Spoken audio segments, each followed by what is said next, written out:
Halo, Assalamualaikum. Hari ini saya akan menyampaikan tentang analisis isu terkait upaya mewujudkan smart governance dengan perspektif manajemen ASN dan smart ASN. Sebelumnya, perkenalkan, nama saya adalah Yolanda Eka Putri S. Gapners, peserta Latsar CPNS BPSDMD Provinsi Kalimantan Selatan tahun 2022, golongan 3, angkatan 39, kelompok 1, nomor daftar hadir 01. Bangga melayani bangsa. Adapun analisis isu yang saya dapatkan ada 5, yaitu belum optimalnya tindakan keperawatan pada pasien dengan intervensi pembedahan tahap pos-operasi di kamar operasi elektif RSUD Ulin Banjarmasin. Yang kedua, belum tersedianya sistem pendokumentasian implan yang digunakan pada pembedahan pasien operasi di kamar operasi RSUD Ulin Banjarmasin. Yang ketiga, belum optimalnya dukungan fasilitas kebutuhan spiritual pasien sebelum operasi di kamar operasi elektif RSUD Ulin Banjarmasin. Yang keempat, belum efektifnya pemberian komunikasi terapeutik kepada keluarga di ruang penerimaan pasien kamar operasi elektif RSUD Ulin Banjarmasin. Yang kelima, belum optimalnya peningkatan kepatuhan kewaspadaan terhadap pencegahan infeksi pada petugas di kamar operasi elektif RSUD Ulin Banjarmasin. Adapun isu pertama, fakta yang saya dapatkan di lapangan adalah kurangnya ketersediaan alat sterilisasi yang dapat menampung banyak instrumen operasi yang dapat digunakan sewaktu-waktu emergensi. Dampaknya, tidak tersedia alat yang sudah terpakai dengan kasus operasi yang sama di saat-saat emergensi. Pihak yang terdampak adalah pasien dan masyarakat. Adapun isu kedua, fakta yang saya dapatkan di lapangan adalah belum tersedia lembar pemakaian alat implan untuk rekam medis pasien. Dampaknya, tidak tercatat total penggunaan implan pada pasien.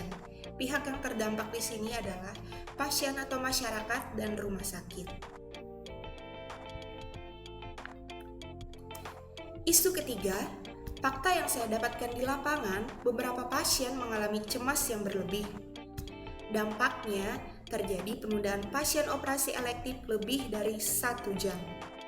Dan pihak yang terdampak adalah pasien atau masyarakat.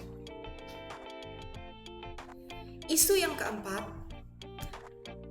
fakta yang saya dapatkan di lapangan, kurangnya interaksi komunikasi terapeutik antara keluarga pasien dan petugas kamar operasi. Dampaknya, terjadi tindak kekerasan yang dilakukan keluarga pasien terhadap petugas di ruang front office atau penerimaan pasien. Pihak yang terdampak, petugas kamar operasi dan keluarga pasien. Adapun isu kelima, fakta yang saya dapatkan, kurangnya persediaan face shield maupun surgery glasses yang nyaman digunakan dalam waktu lama. Dampaknya, tingginya resiko infeksi melalui cipratan cairan tubuh pasien operasi ke area wajah petugas operasi. Pihak yang terdampak tentunya petugas kamar operasi.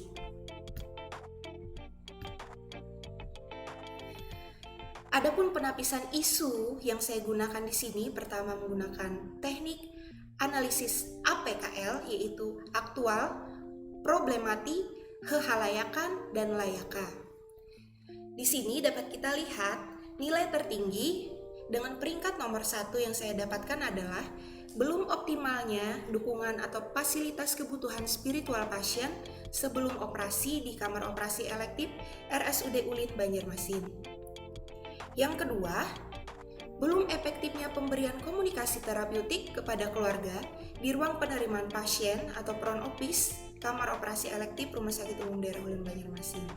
Yang ketiga, belum optimalnya peningkatan kepatuhan atau kewaspadaan sebagai upaya pencegahan infeksi pada petugas di kamar operasi elektif RSUD Ulin Banjarmasin.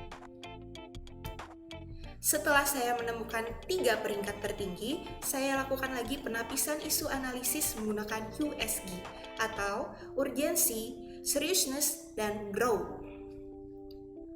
Di sini didapatkan peringkat pertama, belum optimalnya dukungan atau fasilitas kebutuhan spiritual pasien sebelum operasi di kamar operasi elektif Rumah Sakit Umum Daerah Ulin Banjarmasin. Adapun analisis yang saya lakukan menggunakan analisis pohon masalah. Di sini terlihat, ya isu yang saya angkat adalah belum optimalnya dukungan atau fasilitas kebutuhan spiritual pasien sebelum operasi di kamar operasi elektif RSUD Ulin Banjarmasin.